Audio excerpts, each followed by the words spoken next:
Hey y'all, Rajaba the Ruler back with another one and another one and another one. So let's get right into it, right? So now I told y'all in my other video when I was doing my makeup about the first fight I got into when I was locked up. So I'm going to tell you about the second. I only fought 3 times. Yes, congratulations to me. 3 times when I was locked up. Now, 3 times might be a lot to some people, and I'm sure it's other people like, girl, just 3? That's it? Like, yes, baby, that is it. And before I went to prison, all I did was fight. I was hell on wheels. All I did was fight. I'm talking about if I went 2 weeks without getting into a fight, my mama would be like, I'm so proud of you. You ain't been in no trouble. I'm talking about all the time. No one fought more than me where I was from. Like, it got to the point where I fought so much that people I didn't even know, like, once they heard my name, it was like, oh, you the one that be doing all that fighting. And I was this big. It ain't the size of the dog in the fight. It's the size of the fight in the dog, okay? And the size of the fight that was in that dog, it was too big. So I fought all the time. So when I went to prison, I was like, ugh. I did not want to be fighting like that because I fought my case most of the time. I filed everything I could to get out of prison early except for clemency, because when I got down to the time I filed everything else, I was like, only thing left is a clemency. But the thing about a clemency, they will take up to 3 years to even look at your clemency. And the amount of approval rate there are on clemencies is sad. They might as well do away with it. Don't do away with it. Don't do away with it. But it's sad. So I got to the point I was like, I'm not even going to file a clemency. And I just accepted that I was going to get out of prison June 15th, 2020. So 3 fights, I'm talking about I deserve an award for that because that is impressive. But a lot of times, there was times that I wanted to tussle or I felt like it is what it is. But because I was fighting something or I had something in the courts, I used to have to humble myself. It was plenty of times I had to go lay down, put my head under the sheet and cry because I just wanted to put pause on people, because that was the way I resolved my problems. Like, I was very physical when I got mad. I did not know how to be mad and sit still. So I like to fight. So it was hard for me, but I am so grateful that I learned how to do that when I was locked up. So my second fight, right, this was like, I was at Homestead, so down there in Dade County, and I was humble. But in prison, even when you humble and even when you walk away from stuff, sometimes you have to do what you have to do, okay? Sometimes you have to, because it's only so much you can let slide, right? One thing about being in prison, there's 3 things I do not play with: my sleep, my food, and when it's time for me to take a shower. It's like my patience runs completely empty. My patience cup got put on the floor. It was the same thing over. I was at Homestead and I was in rooms. So you have open bay, which is like a big slumber party looking thing where it's a bunch of bunk beds and there's like 80, 90, depending on how big the quad is, people in one room sleeping together at the same time. And then you have rooms where you have a bunkie. At Homestead, I was in C dorm. The dorm I was in, I was with the girls who worked outside the gate, and they had to be outside the gate very early. So they used to get up early. I'm talking about super early. Remember I told y'all that breakfast starts around about 5:30, 6 o'clock. That's when you eat breakfast. So if I'm telling y'all they got up early, okay, they be up early. Every morning they make noise because majority of the dorm goes out the gate. So I guess they feel like they justify it and acting like hyenas, okay? And the thing about women's prison, because they really don't want to fight, and they want to argue, they want to beef with you, they want to nag, they want to act like they still in middle school and high school. They don't want to fight. So it's not much fighting. Now you got some fighting in there, but it's not as much fighting as you would expect. So they get to the point where they feel like nobody won't put hands on them. Okay, they get carried away because they do this over and over and over and don't nobody put hands on them. So they start feeling like they could do stuff like that, right? So they used to be super loud every morning, and I got tired of it. So one morning I got up, I'm like, listen, I was like, I understand y'all got to go outside the gate, but it's people in here that don't have to go outside the gate, and y'all need to shut up. Y'all need to be quiet. Like, y'all not home. And I understand I'm not home, but y'all not home either. So if I can understand that I'm not home and respect y'all, y'all should be able to respect everybody too. So for the most part, it was like, you right, I bad, this and then the third. So I go get back in the room. Now, when I came out there, I was a little stern, but I said it respectfully. I'm not just a disrespectful person where it's like, y'all need to be quiet because I said be quiet. Like, it's what I say. So I ain't come out there like that. I came out there I ain't gonna say woman to woman, but I'm gonna say inmate to inmate because y'all understand where I'm coming from, right? So I'm going back to my room and I hear it's this stud, right? She real big, but she was kind of slow. I feel like she was kind of slow. So she's selling out. She going, oh, I ain't nobody talking to me and this, that, and the third, and I'm gonna be as loud as I want and ain't nobody gonna tell me to be quiet. So I just like rolled my eyes and I kept going. So I'm going to the room because for one, I can walk away from that because you didn't say that while I was there. So you saying it while I left. Everybody know you ain't saying it with your chest, okay? So I'm walking back to the room. So I'm in my room and I can still hear her out there. So she like going ham, study going on and on and on. So I'm laying there, I'm trying to go back to sleep. So I'm like, Lord, please help me just go to sleep. I really do not feel like going to jail today. Just help me go to sleep. So she kept going. Now I'm already aggravated because they're loud and I can't sleep. Now I'm aggravated because I still can't sleep, and now you selling out. So it's like the old me, it was something turning on the inside of me like, nah, you doing too much talking. So I got up, I went out there. So I'm like, you ain't say all of that when I was out here the first time. I was like, so what was that? So she going ham now. She got an audience, so everybody like looking back and forth. They looking at her, they looking at me. They like, okay, so what's gonna go on? Mind you, I was probably like 145. I'm 162-ish right now. So I was like 145, 140 back then. She was big. Like I was probably a good 3 inches taller than her, but she was big. I'm talking probably like 240. No exaggeration. So they looking back and forth because they like, oh snap, you know, what's gonna happen? What's gonna happen? So she started selling out. And I remember it was the month of May. Okay, my mother's birthday is in May and Mother's Day is in May. So she started, you know, F this, F that, and she was like, F you and the B that had you. First of all, it's Mother's Day this month, okay? You're not gonna disrespect my mama in May, and you're not gonna disrespect her birthday right around the corner, right? So I'm like, what? You know what I'm saying?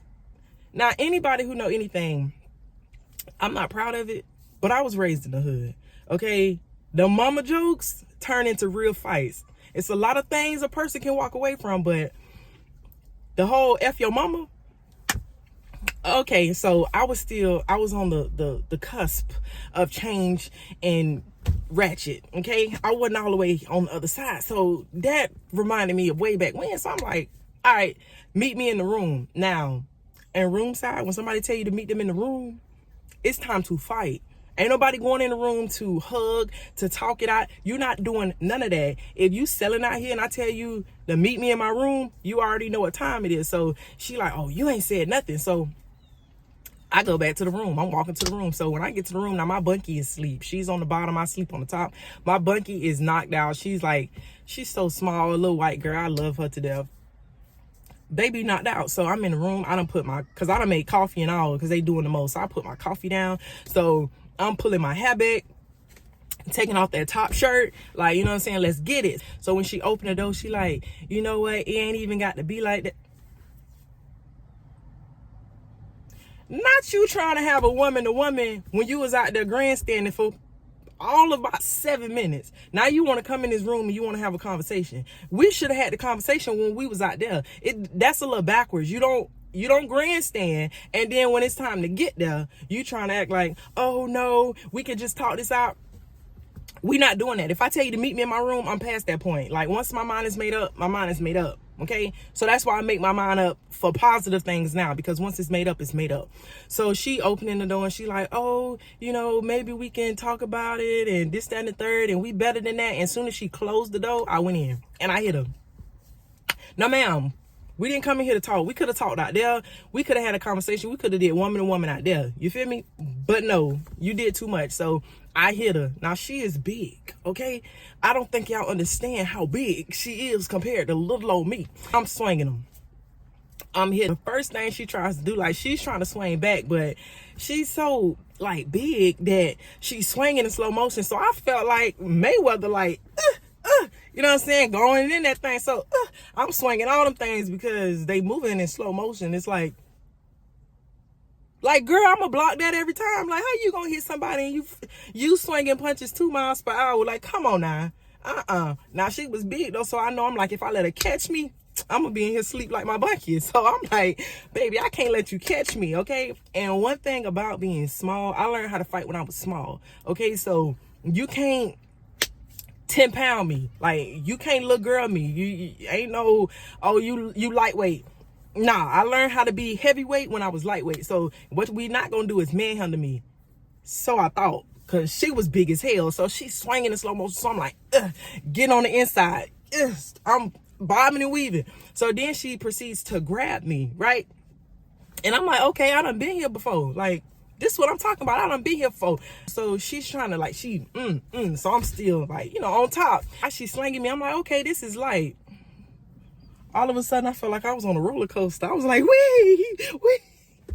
She was slinging the hell out of me, bro. I'm like, now I had to stop fighting because I had to gain my foot in because, baby, I don't need you to sling me like a little rag doll up in here. You got people like, when you fight, you have people that are crowd to fight and draw all the attention because, like I told you, there's cameras everywhere. So if they would have came and like opened the door and crowded the door and all of that other stuff, the officer would have seen on the camera like it's something going on in that room because everybody's standing around. I ain't gonna say they know better, but I tell people quick, like, if something go down with me, don't draw no attention because before I let them cuff me, I'm gonna hit you for drawing attention. But they like walk, they pacing, like, you know, trying to make it like not so obvious. They pacing, it's like a slit in the door so you can see in the door. So they pacing back and forth. Now I'm on a roller coaster. So the people pacing back and forth, they can see me on the roller coaster. So it's like the bunk bed is on this side, the wall, and then you have the toilet over here. So she's slanging me. Like at one point, she slung me so hard that my foot ended up in the toilet. So my socks were soaking wet and everything. And then we came from the toilet and she slung me on the bed. My bunkie was on the bottom bunk, so she was asleep. So when she slung me on the bed, my bunkie like jumped up like she know what poor baby, she jumped up like she didn't know what was going on. I was like, what the? So she like, So she called the other girl name. She was like, get off of her. Let her go. I told my bunkie, I said, you woke up like I was really getting hammered. How you gonna tell her to get off of me? She's trying to like bell hug me and everything because she's tired. So I'm like, I'm hitting her in the side. I'm hitting on top of the head. Like she's short, so her head is like right here. And she's like holding me like, I know she tired, so I'm like hitting in the side. I'm hitting in the head and everything. So I'm trying to get her off of me, but I could not get her off of me. She did not want to let me go. But all that slinging from toilet to bed to, I'm talking about, then we got up against the wall. So now I'm trying to like bang her head up against the wall. Baby had me in a bell hug. Like, she was just like, I'm done. All right. And I'm studying like a little firecracker. I'm study fighting. Like I'm study body shots. I really felt like I was an MMA fighter. Like body shots. You know what I'm saying? Body shots. But she was like, I'm tired. So my bunkie was like grabbing me. She was like, she's done. Like, she's done, bunkie. Let her go. You know, she was like, she's done, bunkie. She was like, stop. Just stop fighting her. Stop hitting her. She was like, stop hitting her, damn it. Like, all right, get up off me. You know what I'm saying? Get off me. So when she, like, pushed into the wall, she didn't really hit the wall. I only pushed her probably like an inch with her big ass. But, so she walked out the room. She busted my lip. Now, my lips is big, as you can see. It's so easy to bust somebody's lips. Out of all the fights I get in, well, in prison, that was the only one that bust my lip. It wasn't a bad bust. It was on the inside. And I was so mad. But both her eyes was black, so I was fine with that. And then I ended up going to education. So now I was a teacher at the time too. So I told y'all I was like halfway in the hood and I was like still halfway ratchet. But I was trying to change at the same time. So I was like halfway. I was a teacher. I had my own classroom. I was teaching students. So I had to go teach my students with a bust lip. And they was like, what happened? I was like, you know, long story. But they ended up hearing about it because it's prison. And one thing about inmate.com, baby, inmate.com is like the shade room in prison. We play no games. All information is going to get passed from one end to the next. It don't matter from prison to prison. It's getting transported. So they already knew what it was. And then when I got back from school, the girl I was fighting, she was standing outside. She was like, can I talk to you? I don't want to fight. Can I talk to you? And I was like, and she was like, I'm sorry, I shouldn't have did. And I was like, and she was like, I don't want us to beef and I don't want no problems. And I was like, all right. And I just walked in the door. But like later on down the line, we got on speaking terms because normally I don't talk to people that I end up getting in a fight with because I feel like if we couldn't get to the point where we could have avoided that, but then you didn't want to avoid it because I'll avoid some stuff. Like I know how to not add fuel to the fire. So, but I told y'all she was a little bit slow. So now don't let me put this disclaimer in here. She is not mentally challenged. She does not have a disability. She is not on the spectrum. So she does not physically have disabilities. She has not been diagnosed with any type of disorder. So I don't want y'all to feel like I'm in taking advantage and beating on helpless people or fighting people that can't defend themselves. When I say she a little slow, that I'm talking about IQ wise. I'm not talking about, you know, a mental issue, because I had a lady that she had an issue and baby ran up on me and I ran from her. Sure did. Because listen, one thing about it, and two things for sure, I would not fight somebody who is not in a right state of mind. I would not do it. I would not do that. That reminds me of fighting like a child or an old person. Like, I can't do it. If a mentally ill person tries to fight me, I'm going to run. If they attack me, I'm not going to fight them back. Now, if it's to a point where they're like attacking me and I have to, like, you know, get them up off of me, then I'm going to try my best to like get away from them. But I would never fight a mentally challenged person. I just wouldn't do it. If that was me, I wouldn't want somebody to like beat on me or take advantage of me and I can't help myself. So when I say she was slow, I mean IQ wise. Okay? IQ wise, because what we don't do over here is we do not take advantage of people who cannot defend themselves. Okay, that's a disclaimer. Let me add that in. So it's been real. This video is a little bit long. I try not to make it this long, but anywho, y'all have a good day. I will see y'all next time.